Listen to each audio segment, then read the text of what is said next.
today I will discuss some basic problems regarding the week 2 sections. Problems are really simple, but I will these problems are similar to your assignments problem, which will come after. Probably it has come already, and you will get some idea how to solve those. So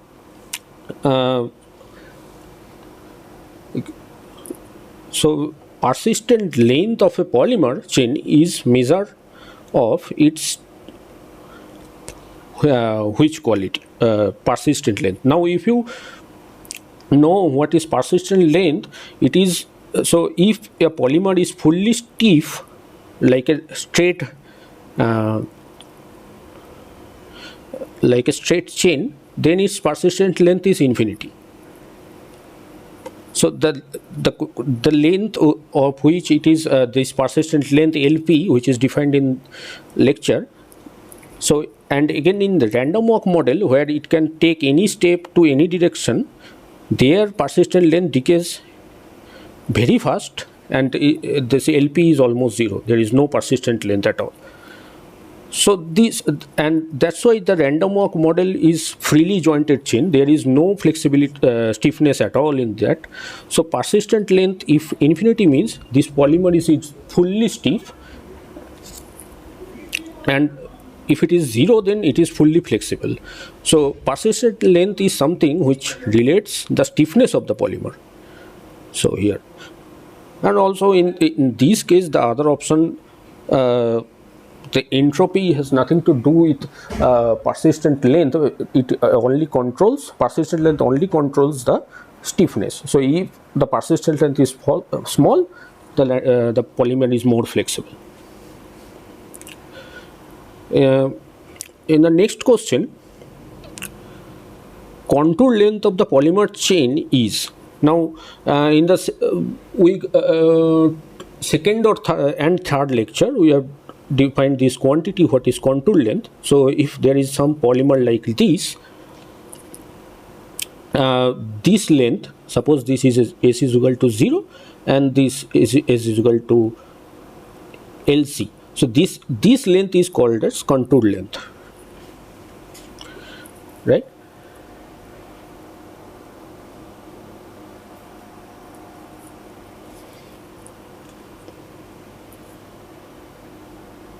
Now in this option, double the persistent length is only a special case, which will appear in some kind of polymer if you see the lecture.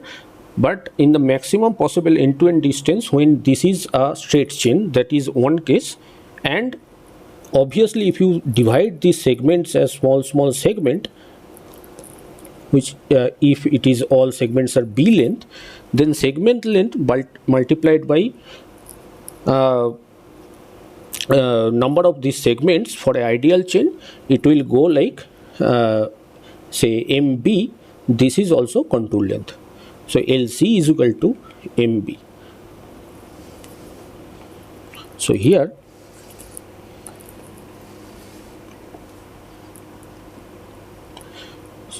so maximum possible end-to-end distance. Why? So if you make this polymer chain as straight, then end-to-end distance is equal to LC. So this is the maximum possible end-to-end distance. So that will be equal to LC is equal to this distance, which is the contour length in this particular case, right? Okay.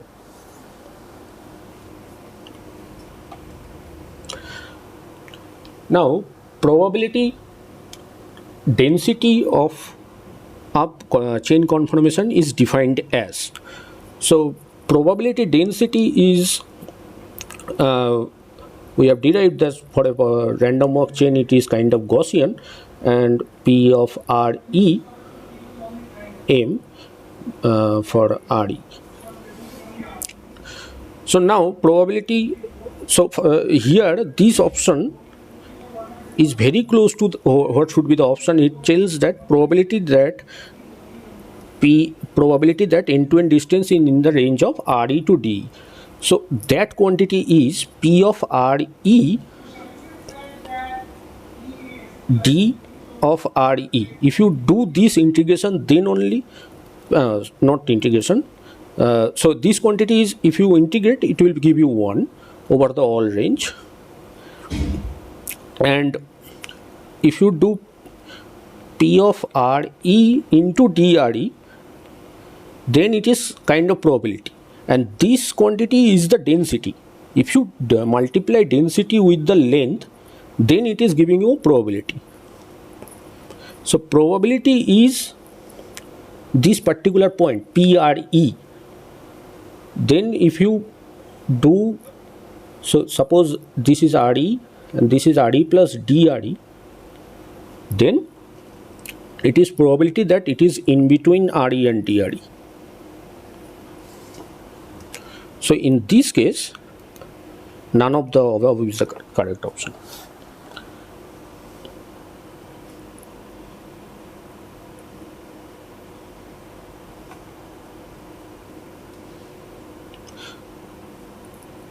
Now mean end-to-end distance of an ideal chain is, so this question is from previous week lecture.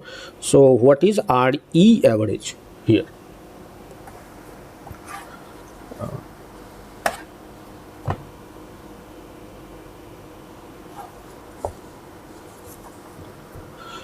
What is RE average?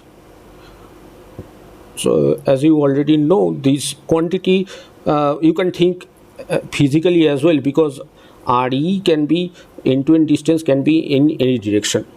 So RE average, so the bonds are being drawn at all possible direction. So this quantity can be any quantity including plus, minus, negative, all possible. So if you average over all possible configuration, then, but you have to really do for a large number of configuration, then only you will get that RE is equal to mean end-to-end distance is 0, and RE square, that is NB square. RE is 0. So you can think this in terms of 1D random walk also. So you are taking steps with equal probability left and right, half and half. So if you take n number of steps, then n by 2 you have taken left and n by 2 right. So RE will be average RE, this will be n by 2 minus n by 2, that way is equal to 0, and that result holds for any dimension 2D or if you do this in 2D or 3D, the probability will be 1 by 4 in 2D in each direction.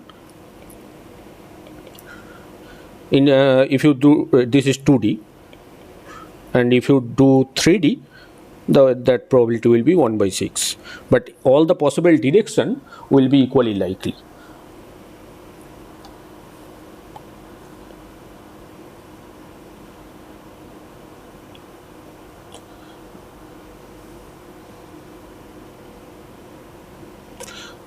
The ensemble average end-to-end length of a freely rotating chain. So RE square average for FRC chain. This result is derived in lecture already. So if you see lecture, this option is the correct option. This particular case arises when we considered a random walk chain, ideal chain, without coming back. Just to recall the formula once again, without coming back, this formula arises. So here in this case, this is the correct formula for FRC, and this B effective is equal to B. This only happens when the pure random walk kind of, because in this case you got the formula RE is square is equal to MB square.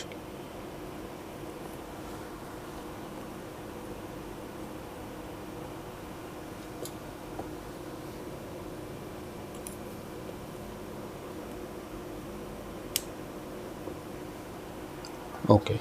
Any question till now?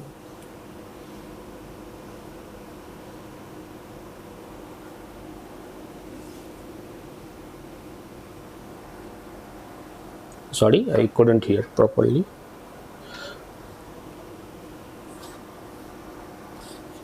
Okay.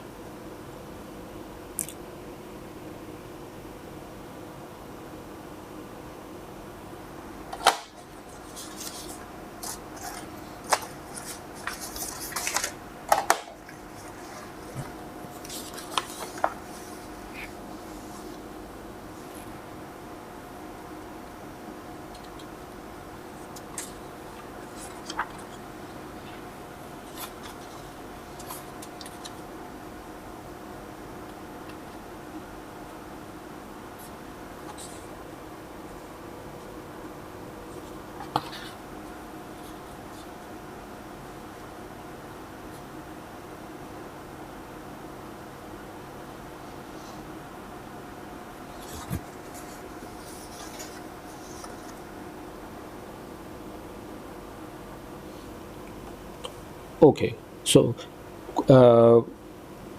cone length, and in this question cone length, and there is a relation between cone length and persistent length.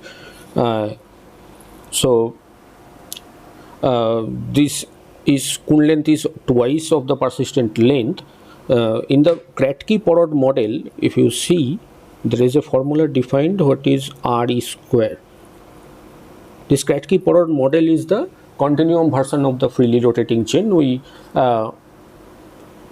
derive RE square using the bond vector in a continuum limit.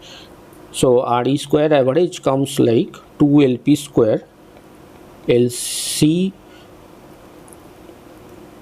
by LP minus 1 plus e to the power minus LC by LP.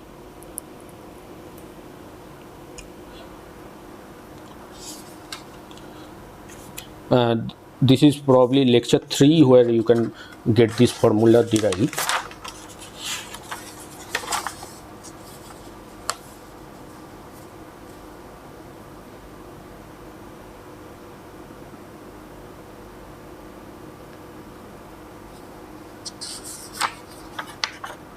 Right.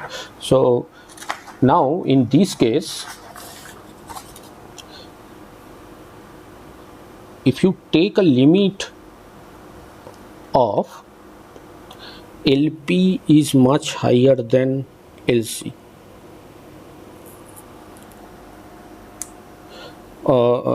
then you have persistent length is almost close to very high, and it is almost like a stiff chain.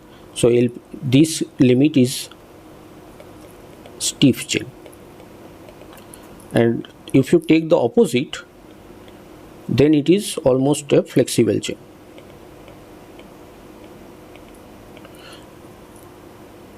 These two we will see in the lecture.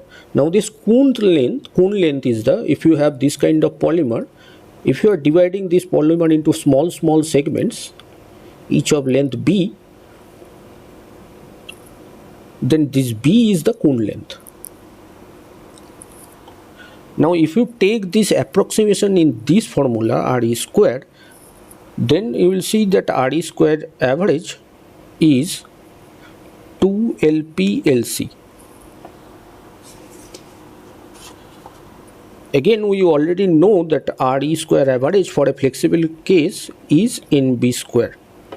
So if you compare these two, these are the two same result for flexible chain, but derived from two other method. One is ideal chain. We have considered all possible discrete kind of steps, and then we derive this formula. And here we have considered a long chain and divided that into small segment and considered a polymer like this, and from a continuum approach we arrived at this formula with some approximation. So these two are same formula. Now LC is contour length, which is NB. Now if you put that in this and compare, then you will see that B is basically 2 into LP. So here LC is equal to NB if you put in this, so 2LP into NB. Now if you compare, so it is NB into B, so B is equal to 2 into LP. So B is defined as Kuhn length, LP is persistent length, so Kuhn length is twice of a persistent length. So in to do these in from the third lecture probably you have to see how this formula is derived, and then these two limit, one is steep chain limit and flexible chain limit. So if the persistent length is very high, it is almost it is very greater than LC. LC is the contour length, this contour length is the LC. If it is very high, then the chain is almost like a steep chain, like a straight rod. And if the persistent length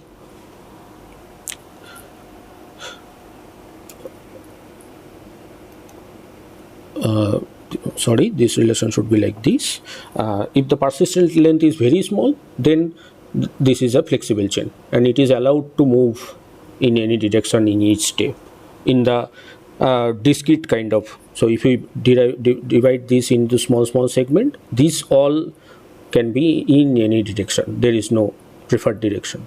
So that's why persistent length is almost close to 0 for a flexible chain.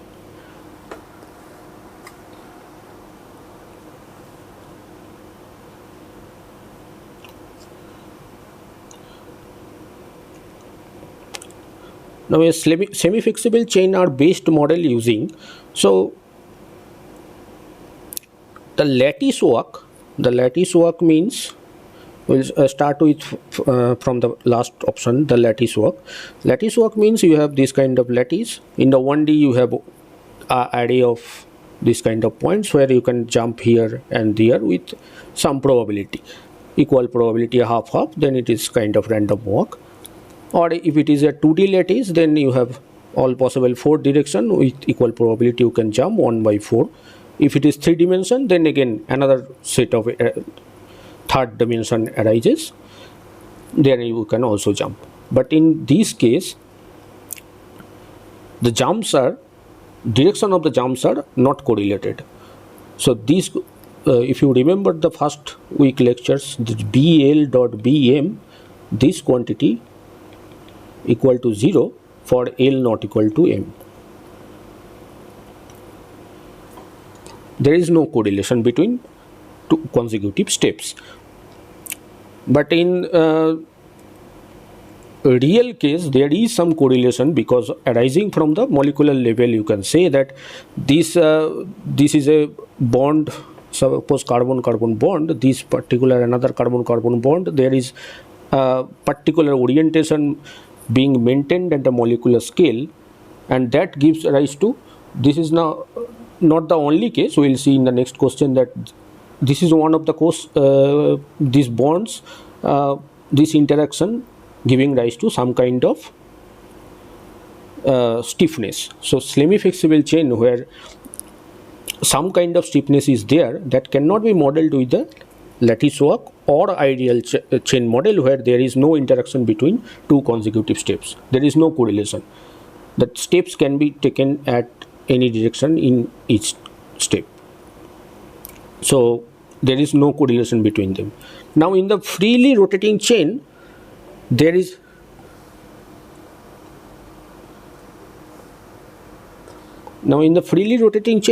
some interaction, there is a preferred angle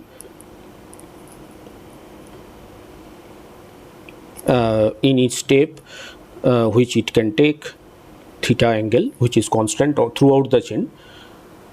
But this model is a discrete kind of model where these lengths are finite, and it is kind of a coarse grained model where we cannot reach beyond certain point. And in the Kratky-Porot model, where if we take this kind of small segments, we can really divide this into small segments, and we can really model a semi-flexible chain using this. So the continuum version of FRC chain model there we can see the semi-flexibility arising completely. And if we go to version of these, in one case the persistent length is very high, we will get the stiff chain. Persistent length is very low, we will get the flexible chain. So it is semi-flexible chain where some flexibility taken into account using the fact that there is a correlation between the two bonds, two consecutive bonds.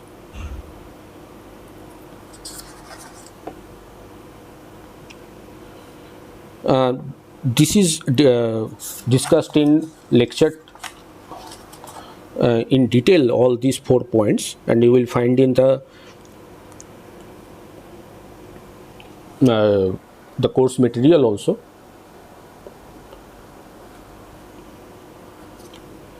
Just all here in this case, all these possible reason can give rise to stiffness of the polymer chain. So for example,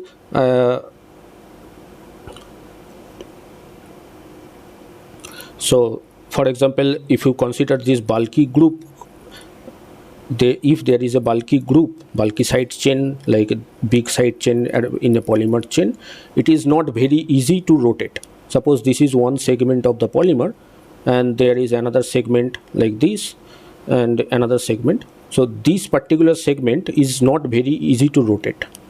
So if it is not very easy to rotate, then the stiffness is low. Stiffness is very high.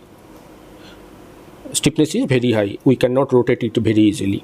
Similarly, delocalization of the valence electron will give rise to some interaction between the two segments of the polymer. So if there is some interaction between two segments of the polymer, that will give rise to the stiffness of the polymer. Similarly, in this kind of polymer, if there is some hydrogen bond between two segments, that will also give rise to some interaction between the consecutive chain. If there is no interaction, it is fully flexible, just like a random walk or ideal Gaussian chain. But if there is some interaction, that will give rise to some stiffness, which will cause a deviation from the fully flexible chain.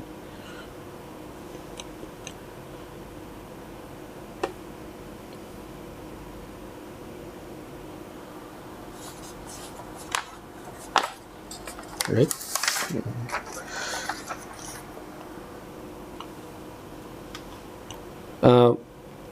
So we have already seen this formula. So in which of these limit, so different limits are given here, LP and LC. So if you remember, LP is the persistent length, LC is the contour length. So if you have this kind of polymer, contour length is S is equal to 0 here, S is equal to LC here. So end-to-end displacement square average, this will be equal to contour length square. This is only possible when it is a very steep chain.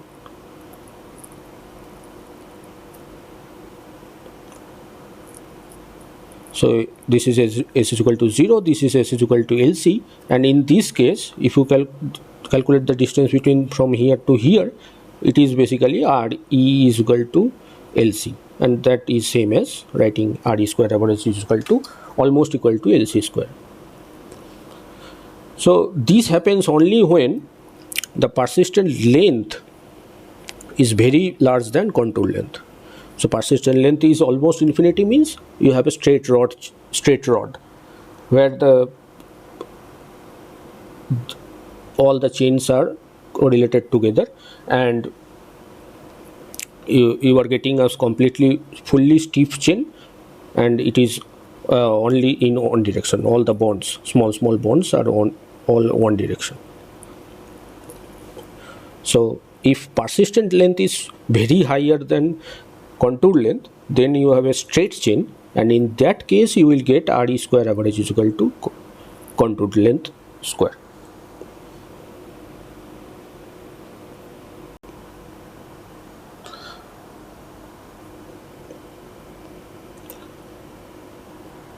So a quick recap of what we have done today. Persistent length of a polymer chain is measure of its stiffness. We have discussed multiple times. If LP is very high, then polymer is fully stiff. If LP is small, the polymer is flexible. And then contour length of the polymer chain is maximum possible end-to-end distance, because when LP is almost infinity, LP tends to infinity, in that case it is a straight rod, and that is the maximum possible end-to-end distance for a given segment of the polymer.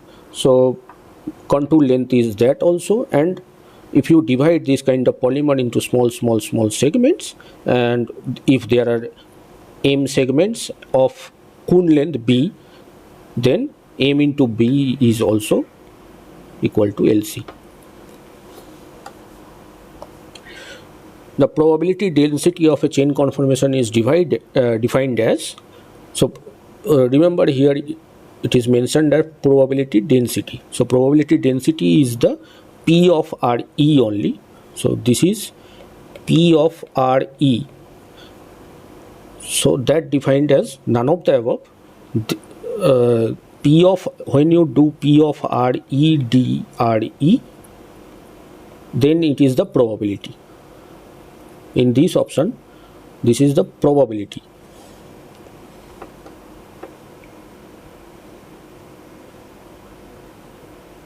Density means this quantity, the each point of this on this.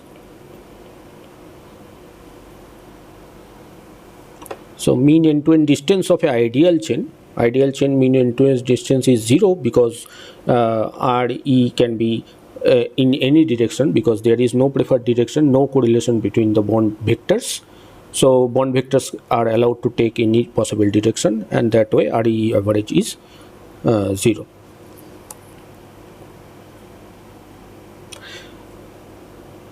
So we have already derived many 3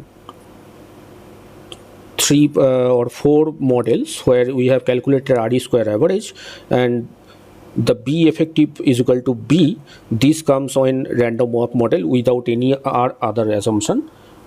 B root over Z by Z minus 2. This comes when RE square there is self returning is not allowed. Polymer cannot come back to again to this direction.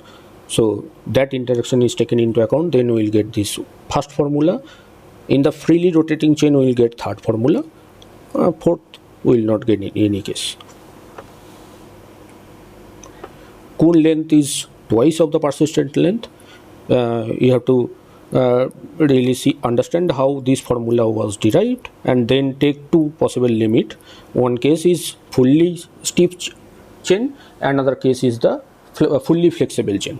So in the fully stiff chain and fully flexible chain is the stiff chain is the, this is rod like, and flexible chain this is more random walk like. So if you compare the random walk or ideal chain result with this approximation, you will get Kuhn length is the twice of the persistent length, and this is derived in lecture 3 also.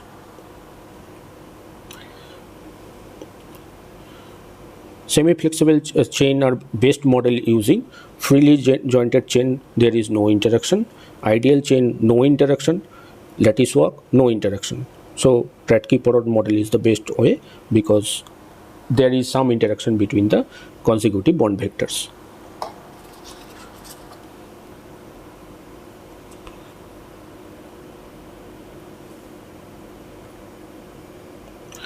Here are all the possible cases. So delocalization of the valence electron, that can create interaction between the 2 segments of the polymer. Hydrogen bonding is again some kind of interaction which will restrict the rotation of the polymer to all possible configuration, that will lead to stiffness. Presence of charge group means there is some interaction between the charged groups, that will again restrict some of the rotation. So flexibility arises when there is no interaction and you can rotate the polymer in any possible direction. So if there is any kind of interaction which is restricting your rotation, all possible rotation, then that is giving rise to stiffness. So bulky side group is something which is due to the mass of these side groups. You cannot easily rotate, and you will not get the all possible configuration.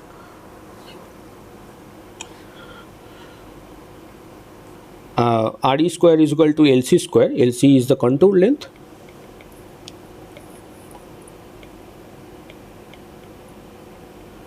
RE square average is equal to LC square. You will only get when LP is very large than LC.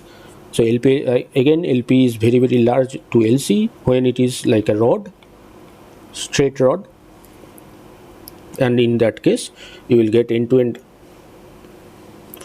displacement vector square average is equal to contour length square. Right. So these were the question today to discuss, and in the next week we'll move on to some other topic. And any question at this point regarding the questions we have discussed?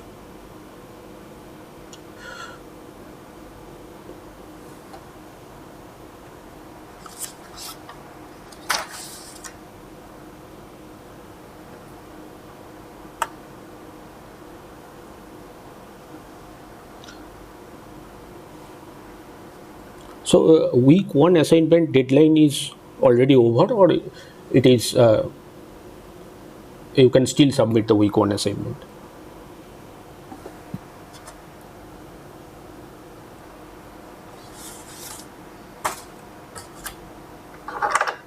Okay, so I will discuss week 1 assignment of the current year in the next week.